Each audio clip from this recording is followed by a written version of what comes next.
Você está assistindo Simplesmente, eu sou a Carol Gondalini. Eu sou a Aline Vilas Boas. Eu sou a Hilda Winter. E hoje estamos com a presença desse convidado ilustre, o querido Padre José Roberto, mais conhecido como Padre Beto. Tudo bem? Tudo bem, Carol. Tudo bem com vocês? Seja bem-vindo. Muito obrigado. Bem-vindo. Prazer imenso. Obrigado pelo convite. E você não se inscreveu ainda no canal? Se inscreve, aciona o sininho para que você seja avisado a cada novo programa. Curte, compartilhe e assista a partir de agora sobre o tema fé. Claro que a gente está com o padre, esse amigo querido, para falar sobre fé.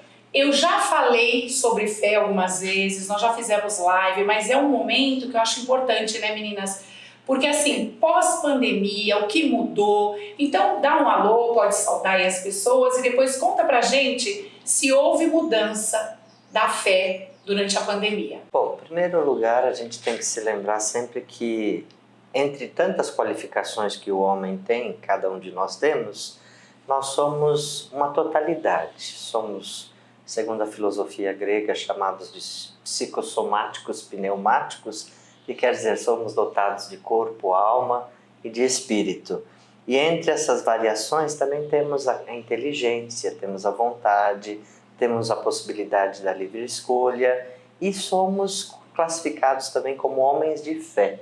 Todo ser humano tem fé, seja numa divindade, seja num instrumento, num objeto. O ato de crer faz parte da existência humana. Isso é importante saber. A pandemia, ela mostrou, principalmente, eu mesma fiz até um programa mostrando solidariedade, vamos ajudar as pessoas. Isso tudo, assim, comoveu muito as pessoas, mas em relação à fé, principalmente na igreja, não pôde ter a presença, né? Não pôde ter missa presencial, teve missa online, mas o que o senhor diz, assim, pra gente em relação à fé na pandemia? Aumentou? Diminuiu? Olha, eu vou dizer uma coisa para vocês, por experiência que todos nós brasileiros e o mundo todo passamos por esta realidade. Nesses 2 anos e meio de pandemia que nós estamos ainda passando, né, nós tivemos altos e baixos. O que seriam esses altos e baixos? Num primeiro momento as pessoas tiveram muito medo de morrer, todos sem exceção. Não sabíamos o que era este vírus, o que seria esta pandemia. De repente nós fomos tolhidos da nossa liberdade, que acho que um dos maiores presentes que o homem tem é a possibilidade de ir e vir. Verdade. E de repente você se vê tolhido desta possibilidade de poder viver, de relacionar-se, inclusive com seus próprios familiares. Então, no primeiro momento, o medo da morte foi assim uma realidade pandêmica. Mas depois que nós fomos descobrindo um pouquinho o que viria a ser este vírus, o que seria esta pandemia, nós fomos, vamos dizer, assimilando o período de luto. O luto de ficarmos dentro de casa, de não podermos nos relacionar, de termos que usar máscara, de sermos privados do nosso momento de lazer, de religião e assim por diante. Então eu diria assim que no primeiro ano de pandemia, nós reaprendemos a viver de uma forma diferente. E isso, num primeiro momento, fez com que nós nos tornássemos melhores, eu diria para vocês. Então, por conta do medo da morte, por não estarmos perto das pessoas que nós amávamos, por não podermos principalmente estarmos com os idosos que sofreram muito na pandemia, então nós ficamos mais vulneráveis e mais sentimentais, eu diria para vocês. Só que passados os primeiros 12 meses, o primeiro ano, a gente observa que existe uma mudança no comportamento das pessoas, porque ninguém gosta de ficar preso. O passarinho não gosta de ficar preso, o animal não gosta de ficar preso, e nós somos animais.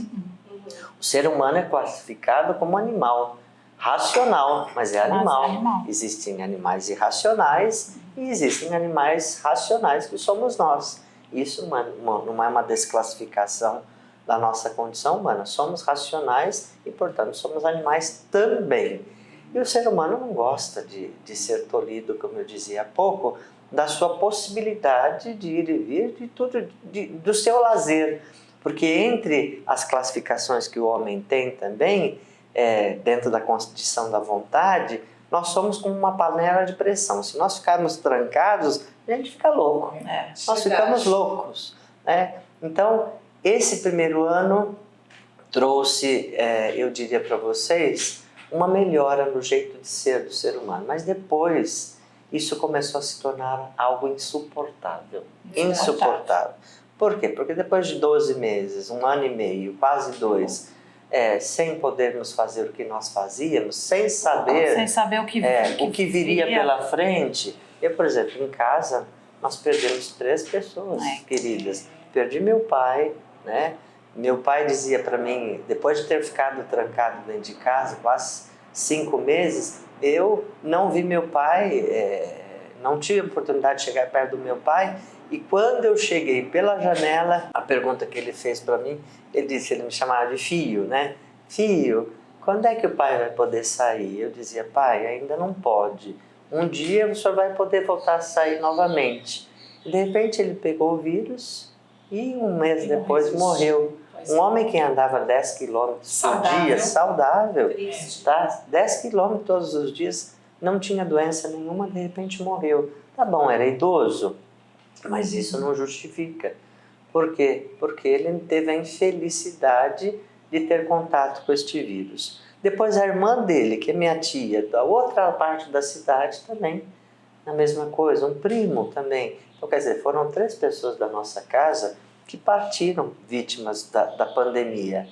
Nós já estávamos nesse processo de clausura, e de repente mais 3. E na hora do enterrar, por exemplo, no caso do meu pai, fomos só nós irmãos que estivemos presentes e nem poder chegar perto. Então, isso mudou muito o nosso modo de encarar a vida, de ver a vida, de aceitar certas situações. Eu, graças a Deus, posso dizer para vocês que não sou um homem 100% de fé, mas eu busco crescer na fé. Não abalou sua fé? Não, de forma alguma. Isso é legal, porque padre é gente, né? A pessoa acha que padre Pelo contrário, a minha fé cresceu muito mais.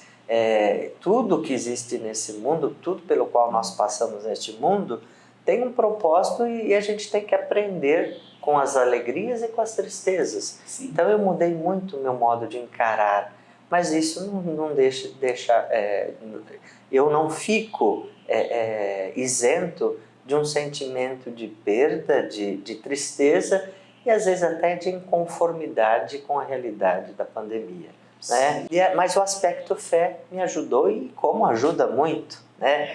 Eu lembro que 1 mês antes de enterrar meu pai, eu encontrei pessoas que perderam entes queridos e que eu tinha que consolar sem saber o que era essa experiência de perder alguém para um vírus que você não conhecia. De repente eu estava na mesma realidade, na mesma situação, e eu podia dizer, não, agora eu sei como mais de 600 mil famílias no Brasil passaram por essa situação e no mundo passaram por essa situação. E eu digo para vocês, a fé ajudou bastante e ajuda muito.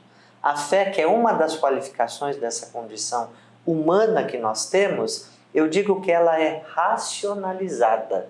A fé é racionalizada, porque as pessoas pensam assim, que a fé é um sentimento que cresce no coração da gente. Você pode qualificar isso como o amor. Você qualifica o amor como um sentimento. Mas eu digo que amor é razão, fé é razão, porque você só acredita naquilo que conhece e só conhece aquilo que você acredita. Né? Isso é um princípio agostiniano, filosófico, teológico, quer dizer, que no latim quer dizer credo te ligam te credam, que quer dizer eu conheço para acreditar e acredito para conhecer. Né? Então a fé nesse sentido me ajudou e me ajudou a ajudar muitas pessoas. E a experiência, gente, e aí eu vejo os sinais de Deus na minha vida e na vida das pessoas que estão ao meu redor. Porque eu sou pároco na Basílica de Santana. Nesse período de pandemia, eu não sei se vocês sabem, mas diariamente eu acolho os moradores de rua na Basílica com café da manhã. São mais de 500 pessoas todos os dias. Domingo a domingo. De domingo a domingo. Não tem dia santo, não tem feriado. Todos os dias tem café da manhã. E no período da pandemia, esse número triplicou. A tal ponto de eu dizer, meu Deus, eu não estou dando conta.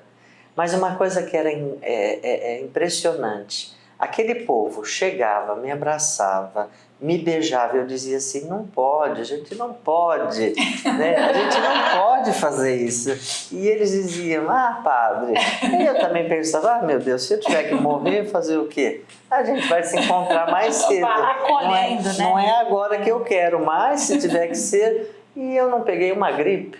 Nossa. Não peguei uma gripe nesse período. Então, quer dizer, eu lembro das palavras de São Paulo que diz que tudo concorre para o bem daqueles que amam a Deus. Né? Então, se tudo concorre para o bem, eu quero dizer que, não que meu pai ou as 600 mil pessoas que morreram não tiveram essa graça, mas Deus me poupou de certa forma para que eu pudesse cuidar de muita gente. E eu cuidei de muita gente. Foram mais de 1.000 pessoas nesse período de pandemia diariamente, sem contar 2.000 famílias com cestas básicas. Eu não me pergunte de onde vinha essa comida, não me pergunte do pão que se multiplicava, porque eu dizia assim, meu Deus, não vai dar, e sempre deu. Quer dizer, é a multiplicação dos pães, e isso só é possível quando a gente ama, e quando a gente acredita que nós podemos ser melhores. É verdade. E a gente pode ser melhor. Com certeza. Cada um de nós. Eu tenho uma pergunta para te fazer, né? Acho que eu posso te chamar de você, Pode, né? Você é jovem, tem idade, é um menino. É muito... 25, né? Nós, 25. Eu acabei de fazer 35. Assim, é muito gostoso a gente experimentar a fé quando a gente faz um pedido a Deus e recebe, né? E você estava assim, falando de uma coisa assim, aonde é que você foi buscar essa força? Porque assim, eu peço a Deus, mas meu pai morre. Como assim? Né? Então, onde eu fui buscar essa força? Dentro de mim. Não é? Dentro de mim, porque nós temos uma força interior grandiosa. E é como, eu me recordo de uma vez uma psicóloga que eu atendi quando era pároco aqui no Jardim França, que veio conversar comigo, ela veio muito abalada, falou dos seus problemas e chorou quase uma hora, conversou comigo. Aí eu escutei, atendi. Depois de uma hora eu disse, agora quem vai me escutar é você. Aí eu comecei a falar do meu dia a dia para ela, dizendo, não acredito, eu não acredito. Não é possível. Não é possível que padre passa por isso. Eu falei, minha filha, você pensa que eu moro em Marte, que eu estou isento de qualquer coisa desse mundo? Não. As mesmas dificuldades que vocês passam, eu também passo. As crises de fé que vocês têm, eu também tenho. Só que eu utilizo as crises para um crescimento. Um crescimento. E nas minhas orações, tem coisas que eu peço a Deus que Ele não responde. E eu falo, mas por que não está me respondendo? E aí eu vou percebendo que depois, no decorrer da história, Ele não me responde porque não era bom para mim. Não iria ser bom para mim. Isso é fé. Isso é fé. Colocar-se nas mãos de Deus e acreditar de que Ele vai conduzindo da melhor forma possível. Porque existe um termo em grego chamado eudaimonia, que traduzindo para literalmente para o português quer dizer bons demônios. Mas na língua portuguesa nós traduzimos como sendo felicidade. O fim último do homem é ser feliz. Eu quero ser feliz, vocês querem ser felizes, na profissão que vocês exercem, na minha condição de padre, na minha condição de professor, eu quero ser feliz. Então, e a gente se lembra do caipira, na música que canta, felicidade tem fim, tristeza não. Então a gente tem que pegar os nossos momentos de felicidade e tentar aumentar o máximo possível, porque isso nos faz lutadores, batalhadores neste mundo.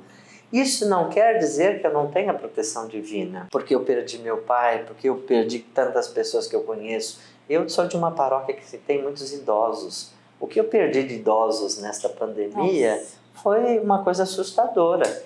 E é uma coisa que eu digo para vocês, isso faz parte do ciclo da vida. Faz parte. Nascer, morrer, dor, o amor. Dor e alegria. Na escuridão, a luz, E às vezes, Nós temos padre, buscando. nesses pedidos que a gente faz a Deus, eu prestei atenção no que você falou, que você não tinha resposta, né? Mas às vezes eu me prendo muito nisso, nas minhas orações, que ele tem um caminho diferente daquilo que eu pensava para Sim. E que sempre é o melhor. Então, às vezes, ficar sem a resposta foi o melhor caminho. Seja feita a vossa vontade. Vou dizer uma coisa para vocês, já ouviram falar de Madre Teresa de Calcutá? Sim. Quando puderem, leiam a biografia de Madre Teresa. Madre Teresa, na sua biografia, ela diz assim, que durante 50 anos da vida dela, ela sentiu a ausência de Deus. Nossa. A ausência de Deus. Como é que uma mulher santa como ela foi em vida, uma mulher que é classificada como uma personalidade mundial, a favor dos pobres. Tem um episódio no livro dela, na biografia dela, que andando pelas ruas de Calcutá com um jornalista francês, ela passa no lixão, pega um caído no lixão, leva para casa, põe na cama dela e o jornalista se volta para ela e diz assim, por dinheiro do mundo nenhum eu faria o que a senhora fez. E ela diz, eu também, por dinheiro do mundo nenhum. Por quê? Porque era o que movia ela. Na verdade, era Deus quem movia ela. Né? Mas fé, não percebia, né? mas não é que não percebia. Ela era fortalecida por Deus. É que a gente qualifica ter fé por um momento sentimental, vamos pensar assim, um momento de relaxamento. Não. Isso é meditação. Isso é meditação, isso eu faço na yoga. Eu, por exemplo, de certa forma, a gente tem a condição, na hora da missa, ontem, domingo, a basílica estava lotada, abarrotada de gente. E aí você vê lá 1.500 pessoas, um silêncio religioso dentro da basílica, que às vezes eu me perco no silêncio. Aí eu fico pensando, meu Deus, eu tenho um poder de persuasão tão grande em relação a esse povo, eu poderia fazer tanto bem quanto mal para eles. Mas a minha consciência não permite isto. E o que eu acredito não me permite isto.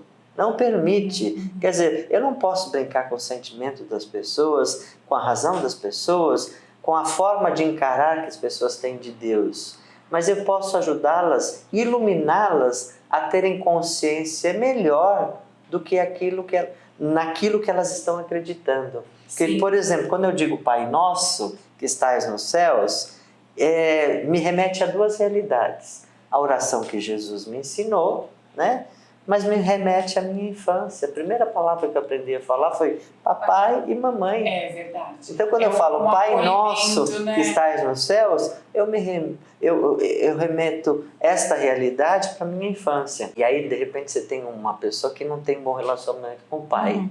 Porque acontece muito. Tem gente que não tem relacionamento bom com o pai, nem com a mãe. Aí, quando você fala a mãe de Deus, a mãe de Jesus, você fala... Quando você fala Pai Nosso, você fala, meu Deus. Não tem boa referência. Então, não tem boa referência. Então, você encara por uma questão sentimental. E não, Deus está acima de tudo isso, né? É o poder da palavra. É o poder da palavra. E o interessante, gente, que a fé é um dom. O ato de crer, ele é todo ser humano tem. Eu creio nesta xícara, eu acredito nesta água, eu acredito no sol. Quer dizer, o ato de crer, eu acredito que o meu cantor vai cantar melhor música hoje, o futebol. O ato de crer, até o ateu crê, graças a Deus. Todo ateu crê, graças a Deus. Ele fala, né? Graças a Deus que eu vou. Eu tenho muitos alunos na faculdade, inclusive faculdade de Direito, que dizem, sou ateu. Eu falo, graças a Deus que você é ateu. Graças a Deus que você é ateu. Que você pode ser trabalhado de uma forma diferente, sem alienação. Porque alienado todos nós somos. Todo ser humano é neurótico e alienado. Eu percebo. Todo ser humano porque assim, a antropologia filosófica diz que nós somos volúveis, nós somos alienados, nós somos neuróticos. São qualificações do ser. Isso é o ser humano. Se você me disser que você não é neurótica, então você está morta, você não vive. né? verdade. Se você não me rotina. disser que você não é alienada, quer dizer, eu vou dizer, não, você vive em outro mundo, porque você vai usar a moda do dia, a moda da semana. Você se aliena de uma forma muito normal. E até eu fico muito preocupada em relação à questão de Deus, porque existem manipulações por detrás disso. Isso é um perigo muito grande. Eu sempre digo para os meus paroquianos, para as pessoas, a única coisa que Deus quer de nós é a nossa felicidade. É a única coisa. Eu tenho certeza que diante de Deus, o que Ele vai perguntar para mim vai ser: por que você deixou de ser feliz? Porque quando você é feliz, você faz as pessoas ao seu redor felizes. Sim. Quando você ama, você consegue contaminar com o seu amor as pessoas que estão ao seu lado. É uma cadeia. Seja a luz, né? Seja É luz, isso. seja luz. Então, uma coisa boa traz outra e assim por diante. Então, a experiência que nós temos de Deus a partir da fé, na concepção cristã católica é esta. Primeiro, Deus não é carrancudo, Deus é amor, não me cobra nada. Eu não vou Deus ficar. não castiga, não vai que a gente castigar. fala, né? Deus castiga. Esse Deus que castiga é um Deus que está muito atrelado à teologia da retribuição do 3º século a.C., porque as pessoas pensam assim: Deus está me honrando. Por que não honra as 3.000 crianças que morrem na África cotidianamente? Porque diariamente no continente africano, mais de 3.000 crianças morrem de fome. Verdade. Porque as nossas crianças são melhores que elas ou elas são piores que as nossas? Não. Se você põe essa questão de que eu estou bem porque Deus está olhando de forma diferente para mim, eu me diferencio do outro e eu não vejo o outro como realidade igual à minha. É verdade. E Deus não é assim, Deus é amor. O sofrimento de Deus é ver esta diferença que nós estabelecemos. Nós estabelecemos. Quantas vezes a gente já escutou assim: Deus esqueceu de mim.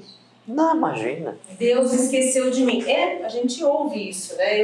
Na verdade, eu esqueci de Deus, né? mas Deus não se esquece de mim. Isso é fé, né? Não, Ele não esqueceu de mim. Eu estou vivendo exatamente o que eu tenho que tá vivendo. Deus está me olhando. Eu diria que a ação de Deus na vida da gente é assim: a gente passa uma vida toda indiferente à realidade divina, porque a gente tem muita coisa para fazer, tem muito trabalho para fazer. Nós vivemos num mundo que precisa ser tudo para ontem, porque o amanhã pode não chegar, né? Nós somos alienados, isso eu diria para vocês.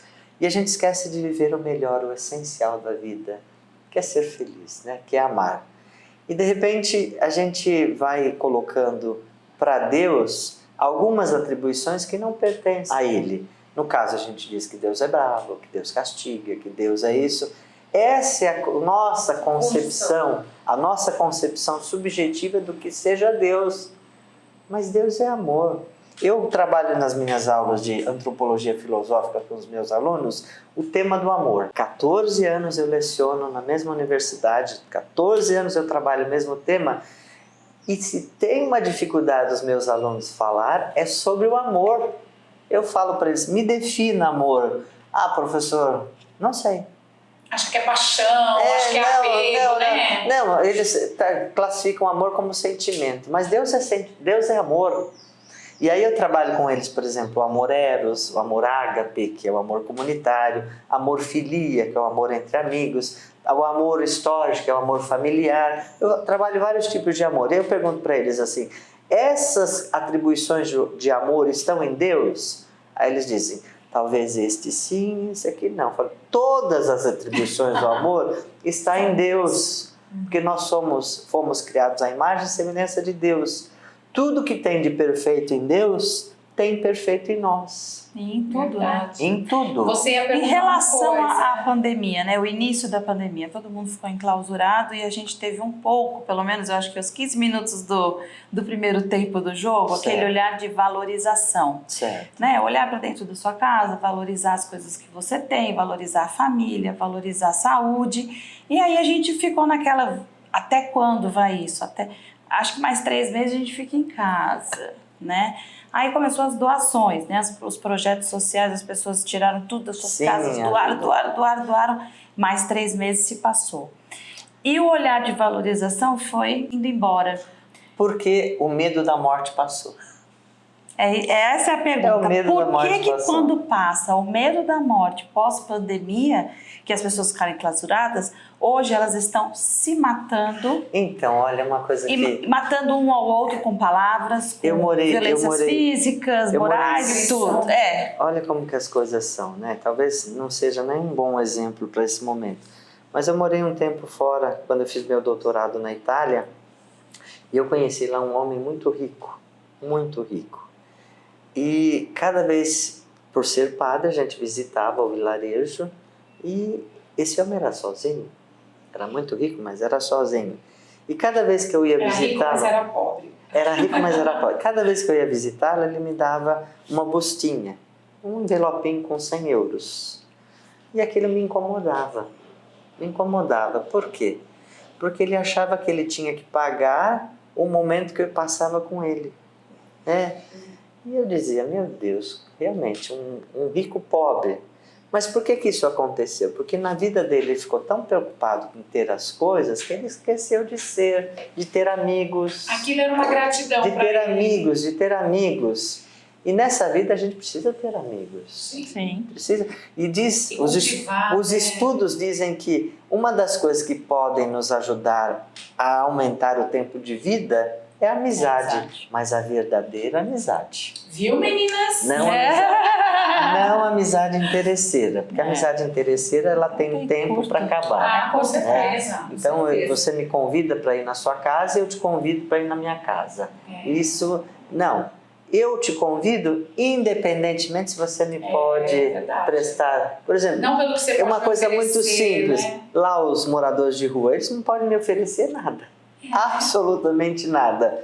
No entanto, eu acabo ganhando muito porque o sorriso deles, a alegria deles, o jeito de ser deles me ensina a ser melhor. Mas eles querem te dar um abraço. Eles fazem, não tem jeito não. É o presente deles. Eu falo assim, você sabe que a gente vem de uma criação muito diferente. Meu pai e minha mãe não é que passava a mão na cabeça, não abraçava. O modo de ser de 50 anos atrás é diferente de hoje. É verdade. Então um abraço era muito difícil. Para você dizer assim, era no Natal só. E olhe lá. Então, nós temos a mania de dizer que Deus está muito distante de nós. E o Deus de Jesus Cristo, ou a pessoa de Jesus Cristo, ela é muito próxima à nossa realidade. Ele com certeza nos braços da mãe sentiu dores de barriga como todos nós sentimos, passou pela experiência da vida como nós passamos. É claro que nós professamos na fé que ele teve uma exceção, e foi a exceção de pecar. Quer dizer, ele disse sim ao projeto de Deus, diferente de outros que disseram não ao seu projeto de amor, de solidariedade com a humanidade. Isso é muito importante. Meninas, tem alguma dúvida, alguma coisa que vocês queiram? Dava pra gente ficar monte, né? Dezembro, né? Eu sei, eu tenho uma paróquia pra cuidar. Tá bom, vambora. O que eu queria perguntar, até pra gente encerrar esse assunto hoje, mas já convido para uma próxima, pra gente conversar sobre as aulas, sobre a teologia. Tem como aumentar a fé? Porque a gente fala na missa, né? Eu creio, mas aumentar é a minha fé. A fé é um dom de Deus, como eu disse, e ela tem como ser aumentada. Ela não pode ser... Vou anotar, bora lá, gente! Caderno na mão. Dá essa dica, Primeiro, você acredita em Deus? Eu acredito em Deus. Deus não é uma coisa abstrata para mim, é um ser, é uma pessoa. Portanto, se ele é uma pessoa, eu quero ser amado por ele, mas ele também quer ser amado por mim. Eu preciso estreitar os meus laços com ele. Se eu não estreito os laços com Deus, Deus continua muito distante para a minha realidade. E eu diria para vocês que o Deus apresentado por Jesus Cristo nas Sagradas Escrituras é um Deus muito próximo, que fica o tempo todo olhando para nós dizendo: quando é que você vai me aceitar? Quando é que você vai dizer, eu te amo? O amor quer ser amado, eu diria para vocês. Então, a fé, ela pode ser e deve ser.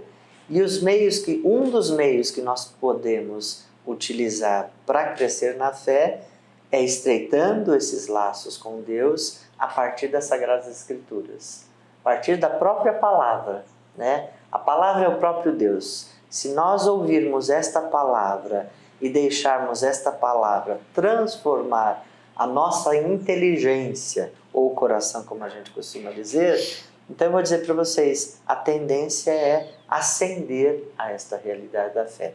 Por sua vez, se eu passar a minha vida tendo Deus simplesmente como um produto que no momento que eu preciso eu vou lá e pego, trago para pronto perto de mim, quer dizer, a minha realidade, a minha experiência com Ele vai ser sempre muito vaga e a minha fé vai ser muito vaga. Então, pode-se crescer na fé? Sim. Agora, tem uma pergunta que as pessoas dizem para mim, mas eu posso fazer isso dentro de casa?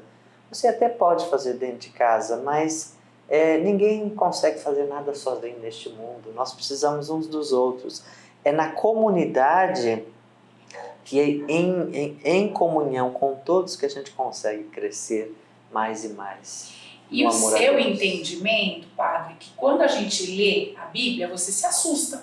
Você não sabe interpretar verdadeiramente. E quando você tem alguém que tem entendimento e passa para você de uma forma prática, simples, para o teu dia a dia, que te traduz a Bíblia, porque senão a gente pira, né? Então, uma pergunta que eu sempre faço para os meus alunos, principalmente os de teologia, vocês já leram a Bíblia?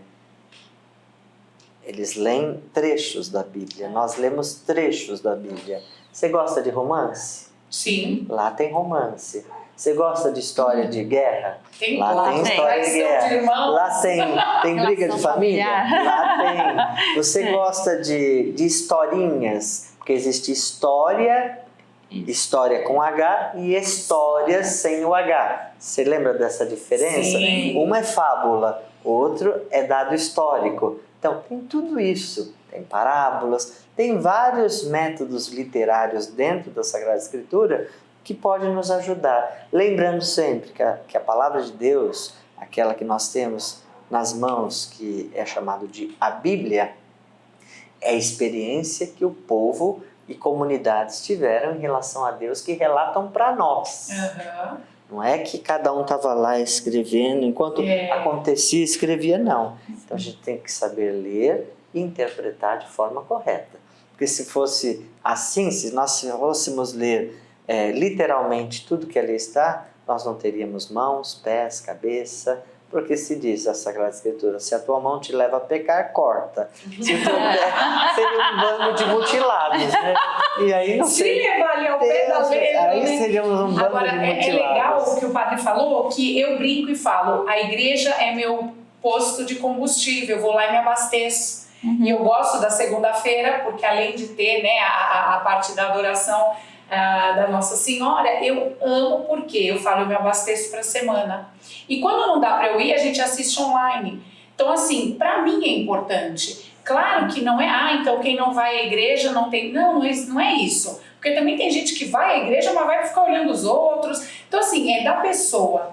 E eu acredito muito, às vezes, padre, até para finalizar, meninas, assim, quando você diz, mas então por que Deus me honrou, quer dizer que eu sou importante. Mas também tem o contrário, por que Deus vai me atender? Eu não sou melhor do que ninguém. E a gente tem que entender que Deus sabe tudo que passa no teu coração. Tem umas coisas que a gente precisa pedir para Deus, né? Faz você, a ciência já tá uma dor de cabeça, toma um remedinho que passa. Não vai ficar você tá muito nervoso, irritado, vai dormir, eu como. Tem assunto que é com Deus e tem assunto você come chocolate. Tem assunto que é com Deus e tem assunto que não, né? Tem coisa, deixa ele. Deus é o Deus do impossível, possível. Mas você não pode abusar. Ele te deu inteligência. Se você está passando por uma realidade que talvez vocês não estejam conseguindo resolver, vai procurar alguém que possa lhe ajudar a ver o mundo de uma forma diferente. Por isso existem profissionais, pessoas qualificadas para isto. Isso. E se alguém quiser conhecer mais um pouco da sua paróquia, você quer passar? Fica lá na Rua Voluntários da Pátria 2060, na Basílica de Santana. Olha, legal. tem uma coisa para te falar. Eu acho que é isso que te torna tão especial. Porque você consegue traduzir esse evangelho todo pra gente. A linguagem simples. Com uma linguagem espetacular. Humanizado. E a gente sai renovado da homilia e da missa desta pessoa. Obrigado. Eu sou muito feliz por te conhecer. Obrigado. Porque você, assim, quando a gente vai numa missa com você, a gente realmente sai dali purificado, sai refeito. E saiba que o primeiro receptor daquilo que eu falo sou eu. Eu acredito naquilo que eu falo. Sim. Acredito piamente. E às vezes é você que está precisando ouvir aquilo que tá falando. Exatamente. Quem me segue sabe. Às vezes eu falo, gente, estou dando esse conselho para vocês, não é que eu tô... Não, na verdade eu estou dando esse conselho para Eu tô mim. querendo me assistir depois quando eu chegar em casa. É bem isso mesmo. Muito bom, gratidão. Muito obrigado pelo convite. Nós Obrigado é que agradecemos. pela conversa, bate-papo. Vamos marcar mais vezes, que Mais. a gente vai lá na paróquia, podemos? Pode, sim, Ai, vai que ser. delícia. É melhor, porque para mim é mais fácil recebê-los lá. Vamos Porque marcar. Vamos. Vamos marcar, Combinado, gente, outro com certeza. assunto, porque além do padre ser padre, ele é professor e ele tem essa capacidade, esse discernimento e pode ajudar muito a gente, né? Além do seu trabalho de solidariedade com todos os pobres, com café que ele oferece aos moradores de rua, a todos os necessitados que a gente sabe, já apareceu até nas mídias, grandes mídias, a gente sabe também desse teu trabalho de formiguinha, que fala com um, que fala com outro, então gratidão.